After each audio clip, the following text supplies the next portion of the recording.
Facebook থেকে একটা mail আসছে কিন্তু আপনি বুঝতে পারছেন না সেটা কি ফেসবুক পাঠিয়েছে না অন্য কোনো হ্যাকার পাঠিয়েছে। তো আপনি সেটা কীভাবে বুঝবেন, চলুন আমি আপনাদেরকে প্র্যাকটিক্যালি দেখিয়ে দিচ্ছি। তো এর জন্য প্রথমেই চলে যাবেন ফেসবুকে যে অফিসিয়াল অ্যাপসটা আছে সেটার উপর। এরপর এখান থেকে থ্রি লাইনের উপর একটা ক্লিক করে দিবেন। এইখান থেকে যে গিয়ার অপশনটা আছে সেটাতে একটা ক্লিক করে দিবেন। এখানে দেখতে পাচ্ছেন পাসওয়ার্ড অ্যান্ড সিকিউরিটি, সেটার উপর একটা ক্লিক করে দিবেন। এরপর আবারও পাসওয়ার্ড অ্যান্ড সিকিউরিটির উপর একটা ক্লিক করে দিবেন। এইখান থেকে আপনারা একটু স্ক্রল ডাউন করে নিচে আসলে দেখতে পাচ্ছেন রিসেন্ট ইমেল নামের একটা অপশন আছে, সেটাতে একটা ক্লিক করে দেবেন। এরপর যে আইডিতে ইমেলটি এসছে সেই আইডির উপর একটা ক্লিক করে দিবেন।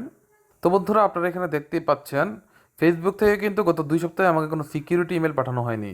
এখন যদি আমি আদার্স ইমেলের উপর একটা ক্লিক করে দিই, আপনারা কিন্তু দেখতে পাচ্ছেন 29 অক্টোবরের পর আমার কাছে কিন্তু আর কোনো নোটিফিকেশন আসেনি। অর্থাৎ ফেসবুক থেকে কিন্তু আমাকে কোনো ইমেল আর করা হয়নি।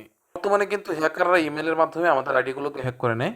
সুতরাং আমরা কিন্তু খুব সহজে এভাবে চেক করে ফেলতে পারবো যে আমাদের কাছে যে ইমেলটি এসছে সেটা কি ফেসবুক পাঠিয়েছে না কোনো হ্যাকার পাঠিয়েছে। এরকম সুন্দর সুন্দর ইনফরমেটিভ ভিডিও পেতে আমার পেজটাকে ফলো করে সাথেই থাকুন। ধন্যবাদ।